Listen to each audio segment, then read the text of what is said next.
po nito. Tapos po ko to sa lungat, nasa tansyan 500. Kaya dito nakumbinsi na yung mga buyer natin kung ilan lang ang aabutan namin. Ano masasabi nyo? Mag-start na tayo. Oh. Ay po, laga. Marakal po guli, ang pongkay. Ano pa kayo? Nandun ko pa po kukulait, kabod na kayo makwento yan. Makwento si Kuya Bot eh. Oh. Ano yung magandang pangyayari niyan? Paul, nasabi mo na yung reklamo mo.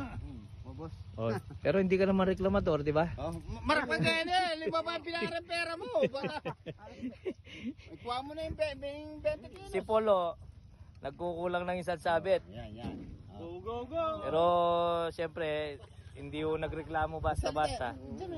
Kinausap niya yung may-ari, pinayagan, talagang nagkamali, no? Alam niya man, no? Yan, no? Kaya, agad nagbibilang.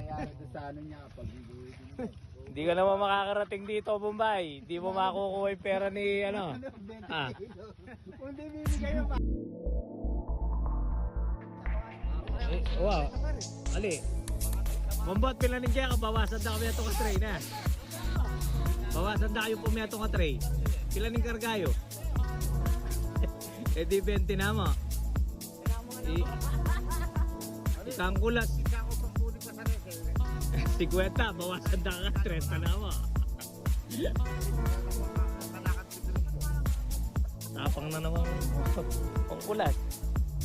Bawasan na wala natin, tigi isang tray, kada isang motor. Payag naman. May patuntod na ka, boss, O yan, nakarating na ng Divisory, oh.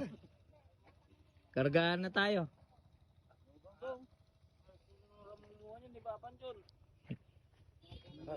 Ikaw, pare, bawasan na kami ito ka tray, bisa. Sasalenti ko mo. Labisa. Bawasan talo. Kaya nilawan nyo na rin nga party-party yan tamang rulto. Kailangan nun magkaayos-ayos tayo. Hindi tayo, ano. Okay.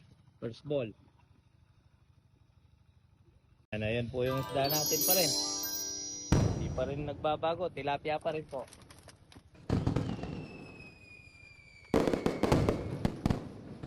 Tara, meron kasing ibang black sea paring ano hindi mo na pina-harvest eh. Sarami niya parang Ika madam, muna ka ta. Okay. Go.